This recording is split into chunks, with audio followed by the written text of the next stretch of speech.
Hi guys, let's get into Bryan's point of view to see what he was thinking about and kind of why he's jealous of Ellie.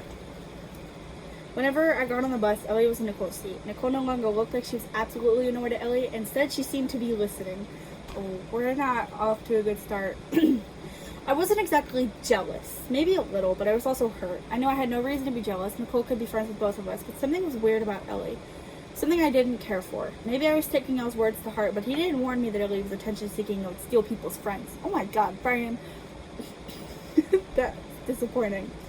I sat behind them, listening to their conversations. Sometimes Nicole added things here and there, but it was usually Ellie talking. I sighed, staring out the window. I had soon memorized the bus route to and from school, from where I was picked up at least.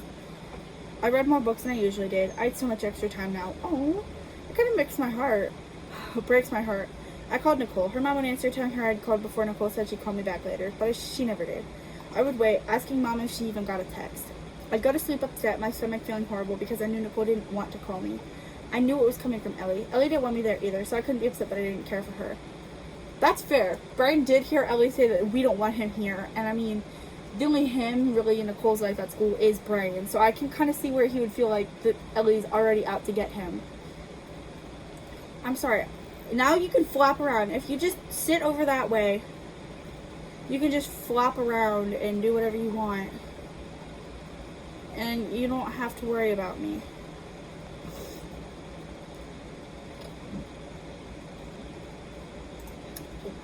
One day I noticed Nicole was alone. After watching for Ellie and seeing she wasn't going to appear, I sat across from Nicole. I wasn't really hungry. My stomach was doing backflips. We look at each other for a moment before I take a deep breath and say, "You don't want to be friends anymore." Not me, I still want to be friends, but Ellie is in the way of that. Not because I'm jealous, more so because she doesn't like me. I think it's a little bit of both, actually. Nicole says she can't bully Ellie, but not being friends with her isn't bullying. Are you jealous? She asks. Maybe. I admit. I did lose my best friend to some girl who never shut up. I don't know, I just feel like Ellie's changing things. Nicole tells me how change is good, and I sigh. I know all that, but I feel like things are being changed for the worse. I didn't want to tell her that, though, because she was set on taking Ellie under her wing. Ellie's bad news. Bryan, don't be like that. We argued some more, and I hope that's all it was. A silly argument over something stupid. She left and I knew she was crying. I wish I could hurt myself. I didn't want her to cry. Ellie appeared then, glaring down at me. "What the fuck is wrong with you?" she asks, glancing after her friend. I stare after her. "Look, Ellie, I'm sorry. I didn't mean to make her cry. I'll apologize if it isn't too late. I'm sorry, but I don't think we'll ever get along. I heard your comment the first day when Skyline was bullying you guys. You don't like me, and you didn't like me first. You can't be offended when the feeling is reciprocated." Go, Bryan! I should have known something was, would make sense. "I didn't say I didn't like you," Ellie protests, and I stand up to her face. I'm taller than her, and I look into her eyes. "You didn't have to. It's fine. I'll call Nicole later and talk to her when she's calmed down." I pushed past Ellie and Skyline and cover watched as I left the cafeteria.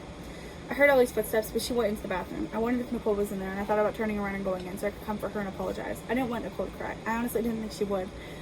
She's a girl. Girls are a little bit dramatic.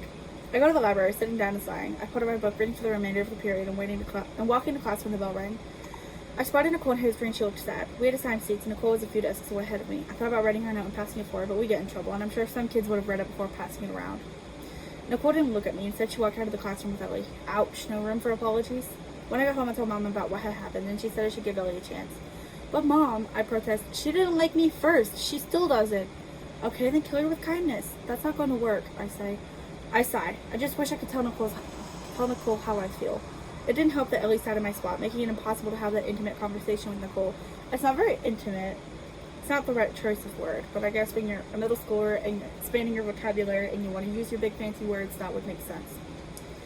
Mom smiled, turning to face me. "I'm going to drop you off." "What? No, I won't say anything." "Come on, get your shoes on." Mom wouldn't take no for an answer, so I changed into something casual. Mom called for Dad to finish dinner, and I'm in the front seat on my way to Nicole's place in no time. "Bryan!" Her mom answers the door, and Mom smiles. "Do you think you could hang out with Nicole for a bit?" Then in a lower voice, "I think he's been missing Nicole." I'm gonna say missing her because that makes sense. He's been missing her. He's been very jealous and angry. Nicole's mom smiles, letting me in. "I'll feed him too, don't worry. You enjoy your night. I'll call you when he's ready to go home." "Okay." Mom leaves me and Mrs. Jake tells me Nicole's in her room. I go upstairs, knocking on the door. She and Raquel shared a room for now. Raquel was bounced back and forth for a while, and she'd be rooming with Michelle soon enough. "Come in," Nicole called, and I opened the door. She was on her bed. Raquel was at the desk playing a game. I stood awkwardly in the doorway, and Nicole looked up. "Oh, hi." She didn't seem excited. That hurt. Oh. That hurts me. Oh my god. I forgot about this little drama incident. Like, I don't even know if in the letters Bryan didn't like Elliot. This hurts. Why? Are you gonna stand there or what? She asks, and I close the door behind me. She sits up, motioning for me to come sit on her bed. I reluctantly sit down and she stares at me. Her hair was in a ponytail and she was holding a book. No one of the two had been silent. Nicole had been in a world of vampires and werewolves. Ooh, what was she reading? Probably Twilight. I think she's still in the Twilight series. But there is also another series, which I don't have any rights to either of these books, neither Twilight nor Crush. But Crush, I read that series and it's pretty good. Although I will say that once you get to like the third or fourth book, it starts to kind of be like, okay, you could do better. And it kind of felt like it could all have been put in one book. But, or like 2 books. It did need a 6-book series. But Crush and Twilight are pretty good books. I would recommend. And also I feel like Crush is better than Twilight. Shoot me if you must. But like I said, I don't have any rights to either of those. But I think Nicole's reading Twilight. I looked at her too. She looked upset. I'm sorry. I finally said, and Raquel turned around in the chair. Nicole looks at the open book in her hands. Then she looks at me. She still didn't say anything. I didn't mean to make you cry. I'm not crying. I mean earlier. Oh. She stays quiet. Maybe she is crying. I just don't see the tears. It's okay, she says quietly. Nicole, I don't really know what to say. I was wrong, and I still am, but I don't want to be friends with Ellie.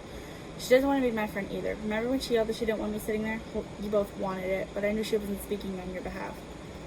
On your half. I'm going to add the behalf because I feel like that makes sense. That knows it's itchy now.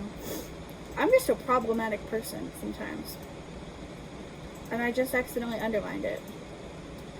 I saw it. I don't trust her. Something's off. Elle's not wrong. Something is wrong with her. Bryan, her best friend told her they shouldn't be friends anymore. She's hurt. I'm sorry she said she didn't like you or whatever, but it doesn't mean she was telling the truth. I don't know though. I don't think I can be her friend. I'm not leaving her, Nicole says, looking into my eyes as if she were challenging me. I'm gonna be both of you guys' friend. You can love it or hate it, your choice. I'm not choosing between you two. It's unfair to me, you, or her. You don't have to choose. We can hang out outside of school or talk on the phone and stuff, but you don't call me back anymore. You don't even try calling me. You don't invite me over. You don't talk to me in or out of school. I'm sorry. I didn't feel like she was sorry. Do you still want to be my friend or not? Oh my god, these two are so like... It's cute, but it's also like... Come on, guys. Grow the fuck up. I do, but no. I cut her off, even though I know not to do that. No buts. Do you want to be my friend? Yes or no? Bryan, I said yes, but there has to be a but. No, there doesn't. I stand up facing her. I feel tears in my eyes and I wipe at them. Big boys don't cry. Yes, they do. Big boys do cry. Man, your emotions matter. If you don't want to be friends with me, just say so. I do, Nicole exclaims. She's going to cry again, and I knew it would be my fault. There's nothing I could do, though. Give her a hug and tell her, look, just stop saying there can't be a but, because I feel like there are times where there has to be the yes, but, or the no, but. Like, sometimes you got to listen to what the but is. And then go from there. Stop cutting her off. Give her a hug. Hear her out. Fix things. That's also coming from a 17-year-old. These are 2 11-year-olds. So, you as you mature, you kind of realize, like, oh, that's very inappropriate. Like, not inappropriate, but petty. Like, I would act like this when I was in middle school. I didn't have any, like, be my friend, but you can't be their friend kind of drama. But, like, this is, like, an actual middle school... What the heck? Why am I getting that? Whatever. This is literal middle school behavior. And as you get older, you look back and you're kind of like, oh, that was kind of stupid. But, Bryan, you're so jealous you're not seeing what's wrong with your behavior. What's there to be jealous of? I shout and Nicole looks out again. Of Ellie? For what? I'm not jealous. I just want you to keep true to your word and be friends with both of us. You only hang out with her. It hurts, Nicole. I know every little detail about you, and Ellie swoops in and tells you her life story, so that makes her better? I didn't say she was better, Nicole says. Raquel was watching. She probably expected me to hit Nicole. I wasn't going to do that. I'm not like that. Honestly, though, Raquel is that sister where if you hurt her sister, she will hit you. So, you don't have to say it. You've proven it. You don't have to say anything. I say, tear escaping. I'm sorry, I won't bother you anymore. Oh no, Ellie, you ruined something so beautiful. Also, middle school mindsets, middle school mentalities.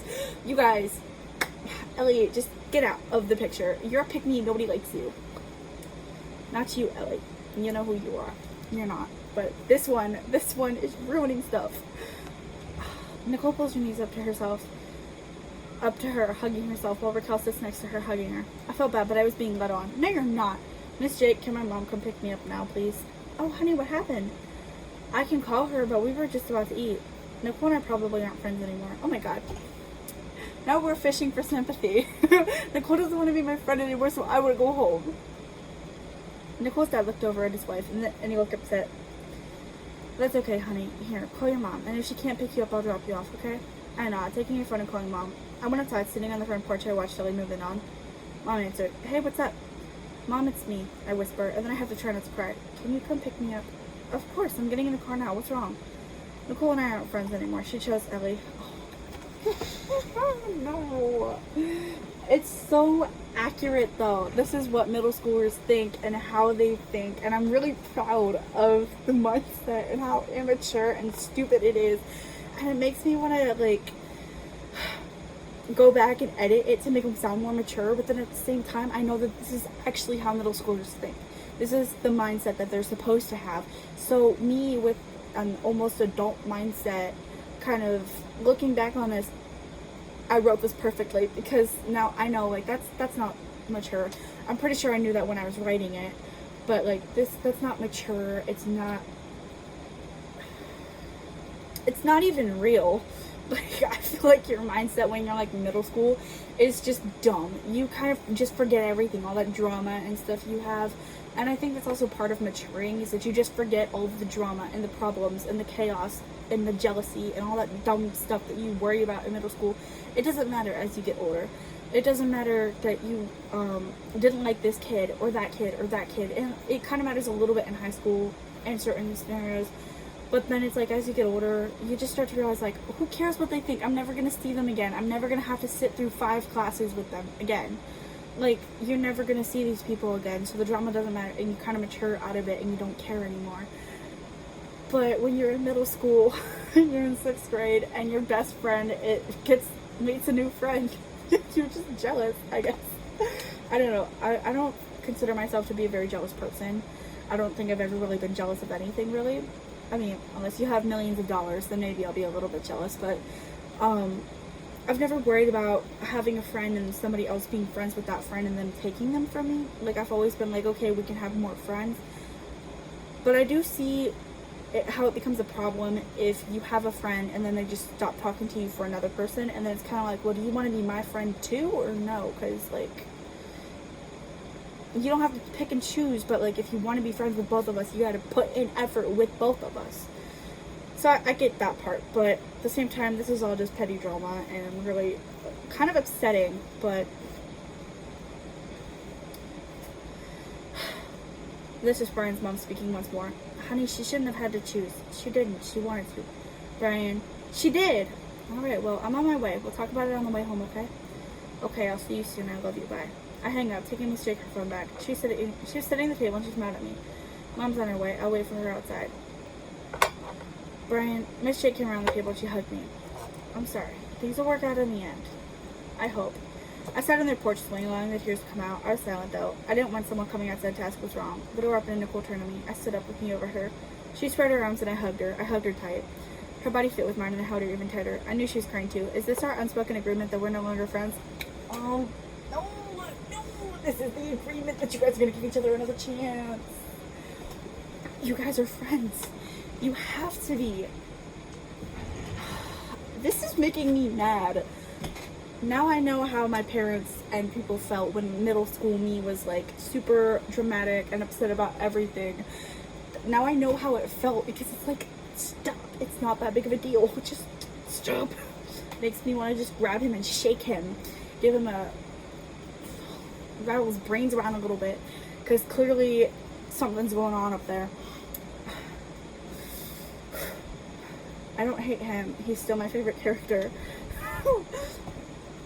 Bryan, she says, and her voice cracks. I'm still your friend. I'm always on your side. I'm a phone call away if it's an emergency. She jokes. You're still my best friend. Hopefully you can say the same. See, exactly. Just hear her out. Hear her out. I smiled, and soon a car was pulling in the driveway. Mom, I'm always your friend, Nicole. You're always going to be the closest person to me, I promise. Just don't forget about me, okay? She has tears in her eyes as she nods. I kissed her cheek, wishing I kissed her lips instead before I walked over to Mom's car. Go off, slay, queen. She smiled over at me, honking, waving, and backing out of the driveway. What happened? I'm too much maintenance. No, that's a big word for you, Bryan. No, you're not. Honey, how about you give her some time and space? You guys spent all summer together, and Ellie's still kind of new. Let her settle in. She might not last. Remember Violet? Yeah. Maybe Ellie's another Violet. Besides, it's good for Nicole to have a girlfriend. What are you going to do when she wants to talk about periods and shopping? Learn. That is a green flag. That is the brightest flag I've ever seen, and it's green. I don't even like the color green. Red's one of my favorite colors, and that's probably why I always date red flags. Anyways, oh, Bryan, Mom smiles. I hope she comes around. There's not another girl in this world I can think of who deserves you. Literally any nice girl, any nice-hearted girl. It's not really who deserves you, it's more of like who do you deserve. But anyways, I smile half-heartedly, looking out the window. Nicole deserves someone like me. I hoped I would get my chance one day. Oh, you will, buddy, you will. But that's it for him. Next is Skylene. I can't wait to see what Skylene does because this is comical. I can't believe I've held off on rereading these so long.